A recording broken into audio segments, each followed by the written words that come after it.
Hello दोस्तों, नमस्कार और मेरी यूट्यूब फैमिली को ढेर सारा प्यार। सितंबर का महीना वेजिटेबल गार्डनिंग और फार्मिंग दोनों के लिए बहुत ही अच्छा माना जाता है, क्योंकि इस महीने में टेम्परेचर 25 से 30 डिग्री तक आ जाता है और कहीं-कहीं तो यह 20 से 25 डिग्री तक भी हो जाता है। मौसम के इस बदलते स्वरूप का हमें पूरा-पूरा फायदा उठाना चाहिए, क्योंकि सितंबर का महीना आते-आते मौसम में धीरे-धीरे बदलाव शुरू हो जाता है।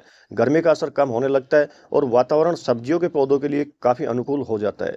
ऐसे समय में हम सही सब्जियों का चुनाव करते हैं तो आने वाले कुछ दिनों में चाहे हम छत पर सब्जियां उगा रहे हैं या फिर जमीन पर, इतनी शानदार सब्जियों का उत्पादन होगा कि आप बाजार से सब्जियां खरीदना ही भूल जाएंगे।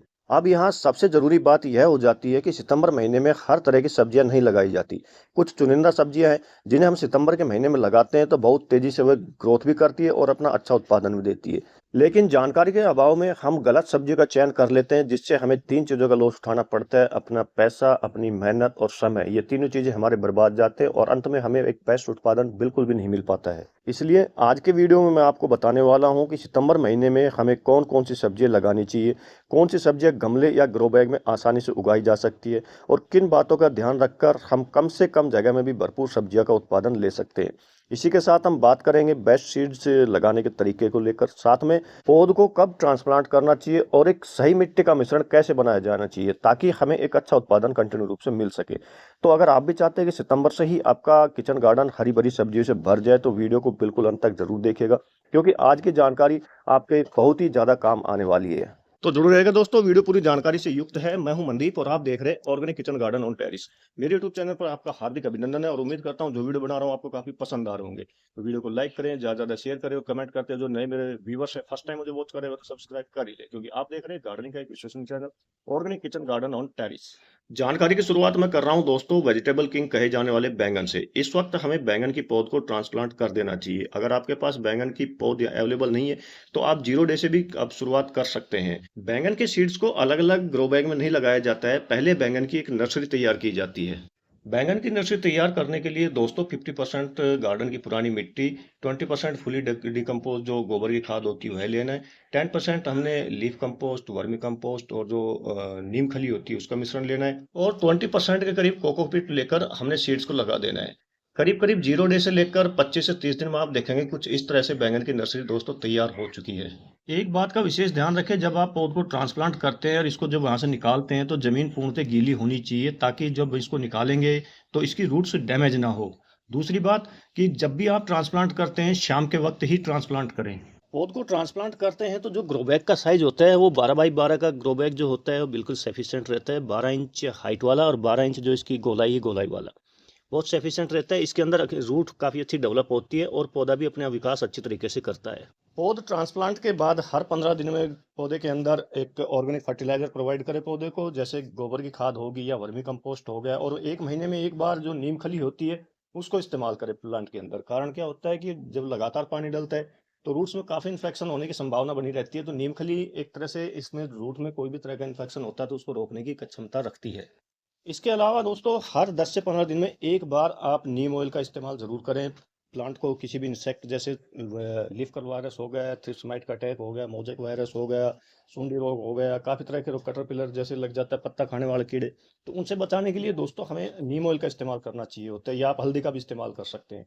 करीब करीब 2 से 3 ml प्रति लीटर आपने पानी के अंदर नीम ऑयल की बूंदें लेनी है और तेल के कंटेंट को तोड़ने के लिए चुटकी भर उसमें सरफ मिला देना है और शाम के वक्त प्लांट पर आप स्प्रे करें। शाम के वक्त स्प्रे करने से क्या होता है कि पत्ते उसको अच्छी तरह से अवशोषित कर लेते हैं और प्लांट हमारे इस तरह काफ़ी तरह की डिजीज से दोस्तों बचा रहता है। धीरे धीरे जब बैंगन का पौधा विकास की रफ्तार पकड़ता है तो आप देखते हैं करीब करीब 60 दिन का जब बैंगन का पौधा होता है तो उसमें इस तरह फूल आना शुरू हो जाते हैं। पौधा धीरे धीरे पूरा फूलों से भरना दोस्तों शुरू हो जाता है। इस वक्त आपको करना क्या चाहिए होता है कि जो पानी की मात्रा होती है उसको कंट्रोल कर देना चाहिए होता है। ज़्यादा पानी रहेगा तो क्या ये फूल नीचे गिराना शुरू कर देगा, फूल ड्रॉपिंग की समस्या से पौधा जूझना शुरू हो जाता है। तो इन सब से बचने के लिए एक तो आप मिट्टी को बस खाली नमी मॉइस्चर बना के रखें, ज़्यादा पानी ना रखें। इस तरह आप देखेंगे कि कुछ समय में बैंगन बनने शुरू हो जाते हैं। ये गोल वाले ब्रंजल है, इधर आप देखेंगे तो ये लंबे वाले ब्रंजल है। देखिए आप पूरे पौधे के अंदर फूल अच्छी मात्रा में आ रहे हैं और करीब करीब 60 दिन बाद आपको इस तरह की हार्वेस्टिंग दोस्तों मिलना शुरू हो जाती है। कितने अच्छे रूप में फूल आ रहे हैं, बहुत बढ़िया पूरा पौधा देखो फूलों से भरा हुआ है। ये देखिए आप, इसी के साथ ही बैंगन भी बहुत अच्छी मात्रा में दोस्तों आने शुरू हो चुके हैं। अगली जो वेजिटेबल मैं लगाने जा रहा हूँ वह है दोस्तों फूल गोभी। सितंबर के महीने में जब हम फूल गोभी लगाते हैं तो करीब करीब नवंबर मिड तक हमें इसका उत्पादन मिलना शुरू हो जाता है। फूल गोभी को भी दोस्तों बीजों से डायरेक्ट जर्मिनेट नहीं किया जाता है। पहले बीजों से इसकी एक नर्सरी तैयार की जाती है। नर्सरी तैयार करने के लिए मिट्टी बनाने का प्रोसीजर वही रखें सेम, और बीजों को जर्मिनेट के लिए डाल दीजिए। करीब करीब 30 दिन में आप देखेंगे कि नर्सरी पूर्ण रूप से तैयार हो चुकी है और जो पौध है अब ट्रांसप्लांट के लिए बिल्कुल रेडी हो चुकी है। पौध को ट्रांसप्लांट करते वक्त जो ग्रो बैग का साइज होता है वो 12 बाई 12 का सिंगल ग्रो बैग में आप सिंगल पौध ही लगाए, ताकि आपको फूल का साइज बहुत बड़ा मिल सके। अलावा इसके अगर आपके पास बिग कंटेनर है तो जो पौध से पौध की दूरी होती है कम से कम 8 से 9 इंच रखें, ताकि पत्ते जब फैलते हैं अपना आकार लेते हैं तो उनमें आपस में हवा का जो संचार है अंदर पूर्ण रूप से होता रहे, कोई किसी भी तरह का कोई बैक्टीरियल इन्फेक्शन ना होने पाए, फंगल इन्फेक्शन ना होने पाए। ये जो आपको सामने गोभी की पौध लगी हुई दिखाई दे रही है दोस्तों, एक्चुअली मैंने अगस्त महीने के अंदर ट्रांसप्लांट कर दी थी, जो कि अब करीब करीब 1 महीने की ये पौध हो चुकी है। और आप देख सकते हैं इन पौध के अंदर अभी फूल बनने की प्रक्रिया कहीं कहीं पर आपको देखो छोटे रूप में शुरू हो चुकी है। ये देखिए बहुत बारीक रूप में आपको फूल बनता हुआ दिखाई देगा। अब एक चीज़ का विशेष ध्यान रखें कि जो इसके अंदर सबसे जो लगने वाला कीड़ा होता है वो क्या होता है, कैटरपिलर होता है। तो इसके लिए मैं क्या करता हूँ, मैं हमेशा ही जो हल्दी होती है उसका मैं अप्लाई करता हूँ इसके ऊपर। हल्दी को करना कैसे है, आपने 1 लीटर पानी के अंदर करीब करीब आधा चम्मच के करीब हल्दी लेना है। उसको पानी में भिगो कर रखना है पूरे 12 घंटे के लिए। जैसे सुबह आपने हल्दी भिगो दी उसके अंदर, उस पानी को शाम के वक्त अच्छी तरह पूर्ण रूप से हिलाना है और छान लेना है। छानने के बाद जो स्प्रे बोतल होती है उसमें भरना है और शाम के टाइम स्प्रे करना है। शाम के टाइम स्प्रे स्प्रे करने से क्या होता है, जो पत्ते होते हैं पूर्ण रूप से उसको अवशोषित कर लेते हैं। और जो कैटरपिलर नाम का एक कीड़ा होता है जो पत्तों को खाने वाला होता है, वो काफ़ी कलर में आता है, 6-7 कलर में होता है। अलग अलग जो क्लाइमेट के हिसाब से उसके कलर अलग अलग हो सकते हैं। मेरे यहाँ पर वो ग्रीन कलर के अंदर होता है, ग्रीन और ब्राउन कलर के अंदर होता है। लेकिन आप देख सकते हैं मेरे किसी भी पत्ते पर इसका जो कैटरपिलर नामक कीड़ा है उसका कहीं भी आपको इंसेक्ट का अटैक बिल्कुल नहीं दिखाई देगा। दूसरा आपने करना क्या है, जब फूल बनने की स्थिति के अंदर होते हैं तो आपने देखा होगा कि फूल पीला पड़ना शुरू हो जाता है। तो उस पीलेपन से बचाने के लिए आपको करना क्या चाहिए कि जब फूल बनना शुरू हो जाता है, इस साइज का होना शुरू हो जाता है, तो इसी के पत्तों को लीजिए, जो चौड़ा पत्ता होता है उसको तोड़िए वहां से, और तोड़ने के बाद दोस्तों उस फूल के ऊपर ढक दीजिए। इससे ये होगा कि जो आपका फूल पीला पड़ने की जो संभावना रहती है वो नहीं होगी, फूल बिल्कुल व्हाइट रहेगा और अपनी ग्रोथ को लेते हुए आगे बढ़ेगा अपनी लाइफ साइकिल के साथ। एक तरफ जहाँ अगस्त महीने में मेरे यहाँ पर गोभी की जो पौधे हैं काफ़ी अच्छी ग्रोथ कर रहे हैं, तो वहीं दूसरी तरफ आप देख सकते हैं कि कुछ पौधे हैं जो कि अब ट्रांसप्लांट के लिए तैयार हो चुके हैं सितंबर महीने के अंदर। साथ ही सितंबर महीने में मैं और भी बीज लगाऊंगा गोभी के, ताकि अक्टूबर महीने में उन्हें ट्रांसप्लांट कर सकूं और ये जो चैन के रूप में लगातार मुझे मार्च तक इनका कंटिन्यू रूप से दोस्तों उत्पादन मिल सके। पर एक चीज़ का विशेष ध्यान रखें, जब भी दोस्तों आप पौध को ट्रांसप्लांट करते हैं या डायरेक्ट मिट्टी के अंदर सीड्स लगाते हैं, तो जो आपकी पुरानी मिट्टी होती है उस पुरानी मिट्टी के अंदर बिल्कुल भी ना लगाए। इससे क्या होगा कि एक तो आपका पौधा ग्रोथ नहीं कर पाएगा, किसी तरह ग्रोथ करेगा तो आपको बेस्ट प्रोडक्शन नहीं दे पाएगा। इसके लिए मैं क्या करता हूँ, जो पुरानी मिट्टी होती है उसको पूर्ण रूप से सुखा लेता हूँ पहले तो 6-7 दिन धूप के अंदर। सुखाना क्यों जरूरी होता है कि जो पुरानी फसल होती है उसके अवशेष, उसमें रूट्स के जो अवशेष होते हैं वो बाकी रहते हैं। जब वो डिकम्पोज होना शुरू करते हैं तो उसके अंदर काफ़ी तरह के बैड बैक्टीरिया होते हैं जो हमारे रूट को नुकसान पहुंचा सकते हैं, जो नई फसल लगाते हैं। सेकंड क्या होता है कि जब पुरानी मिट्टी होती है उसके अंदर पोषक तत्व बिल्कुल खत्म हो चुके होते हैं, तो हमें नए पोषक तत्व भी उसके अंदर डालने चाहिए होते हैं। तो इसके लिए 6-7 दिन पूर्ण रूप से धूप में सुखाएं। सुखाने के बाद उसमें क्या करना चाहिए, जैसे कि मैं सूखने के बाद इसको 50% इसमें से मिट्टी लेता हूँ, 30% इसमें फुली डिकम्पोज जो गोबर की खाद होती है वो मिलाता हूँ। आप भैंस का गोबर भी ले सकते हैं, गाय का गोबर भी ले सकते हैं।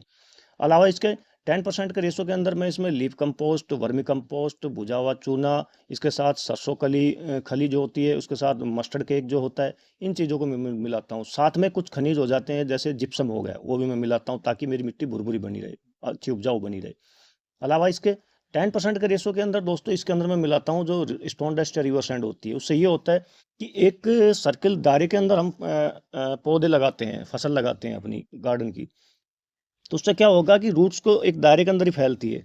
लेकिन जब लगातार पानी डलता रहता है तो क्या मिट्टी टाइट होना शुरू हो जाती है, और जब मिट्टी टाइट होगी तो रूट्स को फैलने का मौका बिल्कुल नहीं मिलता है। रूट्स बहुत धीरे फैलती है जिससे पौधे की ग्रोथ बहुत कम दिखाई देती है हमें। तो इसके लिए रिवर सैंड मिलाई जाती है ताकि मिट्टी कण आपस में जुड़े नहीं, और जो मिट्टी रहती है हमारी भुरभुरी बनी रहे और उपजाऊ बनी रहे। आप देख सकते हैं पूर्ण रूप से मिट्टी अब तैयार हो चुकी है नई फसल लगाने के लिए। नेक्स्ट वेजिटेबल जो मैं उगाने जा रहा हूँ दोस्तों वो है टमाटर। टमाटर हमें ज़्यादा उगाने चाहिए होते हैं। कारण क्या होता है कि टमाटर हमारे दैनिक जीवन में बहुत ज़्यादा काम आते हैं, जैसे ब्रेकफास्ट है, लंच है, डिनर है, इसके अलावा सलाद के रूप में भी काम आते हैं। सब्जी चाहे कोई सी भी हो, टमाटर तो उसमें चाहिएगा, इसलिए टमाटर मैं सबसे ज़्यादा उगाता हूँ। और आप देख सकते हैं मेरे टेरिस गार्डन में टमाटर की भरमार रहती है। गुच्छे के गुच्छे में दोस्तों टमाटर लगे हुए हैं, आपके सामने दिखाई दे रहे हैं। अब जो टमाटर होते हैं वह भी सिंगल बीज से कभी नहीं लगाए जाते। टमाटरों की भी एक नर्सरी तैयार होती है। करीब करीब 25 से 30 दिन होने पर यह टमाटर की जो पौध है वो 4 से 6 इंच की होती है, तब हमें उसे ट्रांसप्लांट करने चाहिए होता है। एक अच्छी सोइल बनाने के बाद जब टमाटर का पौधा करीब 4 से 6 इंच का होता है, तो उसे सिंगल पौधे को 12 बाई 12 का जो ग्रो बैग होता है, सिंगल ग्रो बैग में सिंगल पौधा हमें लगाना चाहिए होता है। इससे ये होता है कि इसकी रूट्स तेज़ी से फैलती है, और जितनी तेज़ी से फैलती है पौधा उतना तेज़ी से अपना विकास करता है, और एक समय पर हमें बेस्ट प्रोडक्शन देने की क्षमता भी दिखाता है। समय समय पर खाद का इस्तेमाल और नियमित इस पे कुछ दिनों के अंतराल में स्प्रे करते हैं इंसेक्टिसाइड से बचाने के लिए, तो करीब करीब आप देखते हैं 70 से 80 दिनों में पौधे के अंदर खूब अच्छी मात्रा में फूल आना शुरू हो जाते हैं। अब यहाँ पर जो फूल आने के बाद आपको करना क्या चाहिए, जो इसकी टहनियाँ होती है उसको पकड़ के थोड़ा हिला देना चाहिए, ताकि इसमें जो एयर के द्वारा पॉलिनेशन की प्रक्रिया कंप्लीट हो जाए, और जितने भी फूल आए हुए हैं वह टमाटर के अंदर कन्वर्ट हो जाए। दूसरा, फूल जब आते हैं तो आप पानी की मात्रा पर कंट्रोल करें। इससे ये होगा कि ये फूल है ये टिके रहेंगे, ये झड़ेंगे नहीं। पानी अगर ज़्यादा मात्रा ज़्यादा होती है तो क्या होता है कि पौधा फूलों को गिराना शुरू कर देता है। फूल में टमाटर बनने से लेकर और हार्वेस्टिंग के टाइम में थोड़ा समय लग जाता है। फूल बनते हैं, टमाटर में कन्वर्ट होता है, फिर टमाटर हरे होते हैं, फिर नेक्स्ट टाइम में ऑरेंज होना शुरू होते हैं, फिर एक समय पर आकर लाल हो जाते हैं। जो टमाटर लाल होना शुरू हो जाते हैं, आप उनकी हार्वेस्टिंग करते रहें, ताकि पौधे पर ज़्यादा दबाव ना पड़े, वो ज़्यादा स्ट्रेस में ना आए, क्योंकि जो टमाटर लाल हो जाते हैं वो बगैर मतलब अपना पौधे का प्लांट का पोषण खींचते रहते हैं। तो ज़्यादा उत्पादन के लिए हमें करना क्या चाहिए होता है कि समय समय पर उसकी जो हार्वेस्टिंग, जो पके हुए टमाटर होते हैं उनको उतार लेना चाहिए, ताकि नए फूल बनते रहें और टमाटरों की उत्पादन कंटिन्यू रूप से दोस्तों चालू रहे। अगली जो सब्जी मैं उगाने जा रहा हूँ दोस्तों, वह है हरा धनिया। सब्जी आम चीज कैसी बनाए, कोई भी बनाए, लेकिन जब तक हरा धनिया का छिड़काव उस पर नहीं होता है तो सब्जियां अधूरी रहती है। तो इस वक्त हम हरे धनिया को उगाते हैं। टेम्परेचर करीब करीब 25 से 30 डिग्री के बीच में बना हुआ है। हरा धनिया के लिए बिल्कुल उपयुक्त होता है। तो जब हम इस वक्त हरा धनिया उगाते हैं तो करीब 25 से 30 दिन में इसकी पहली हार्वेस्टिंग दोस्तों हमें मिलना शुरू हो जाती है। हरा धनिया उगाना आप मुश्किल ना समझे, हरा धनिया उगाना बहुत ही आसान होता है। हरा धनिया के बीजों को आप सुबह 2 फाड़ कर कर भिगो दीजिए और शाम के वक्त इसको लगाइए। अब इसको जो लगाने का प्रोसीजर है वो थोड़ा अलग हो जाता है। हमें इसके लिए जो ग्रो बैग का साइज होता है वो करीब करीब 6 इंच हाइट का ही ग्रो बैग काफ़ी पर्याप्त रहता है। लंबाई चौड़ाई आप उसकी कितनी भी ले सकते हैं, लेकिन जो उसकी हाइट गहराई होती है जिसमें मिट्टी आनी चाहिए, 6 इंच का बहुत काफ़ी सफिशेंट होता है। आप देख सकते हैं जो मैंने ग्रो बैग का साइज ले रखा है, 15 बाई 15 चौड़ाई है इसकी और 6 इंच इसकी गहराई है। अब लेने के बाद करना क्या होता है, हमें मिट्टी के अंदर हल्का सा मॉइस्चर बना हुआ होना चाहिए, उस मिट्टी के ऊपर इसको छिड़क देना चाहिए होता है पूर्ण रूप से। जब मिट्टी में धनिया छिड़क देते हैं तो ऊपर इसके ऊपर करीब करीब आधा इंच जो मॉइस्चर वाली मिट्टी होती है वो हमें डाल देनी चाहिए होती है। आधा इंच के करीब एक लेयर मिट्टी की इस पर चढ़ानी चाहिए होती है। और मिट्टी को चढ़ाने के बाद हमें मिट्टी के सरफेस को एक लेवल में करते हुए ग्रो बैग के अंदर पानी देना बिल्कुल नहीं भूलना चाहिए, क्योंकि जब तक नमी नहीं रहेगी मिट्टी के अंदर, मॉइस्चर बना नहीं रहेगा धनिया के जहाँ लगाया हमने, तब तक धनिया क्या जर्मिनेट नहीं होगा। और एक बात का ध्यान रखें, धनिया जर्मिनेट होने में थोड़ा समय लगता है।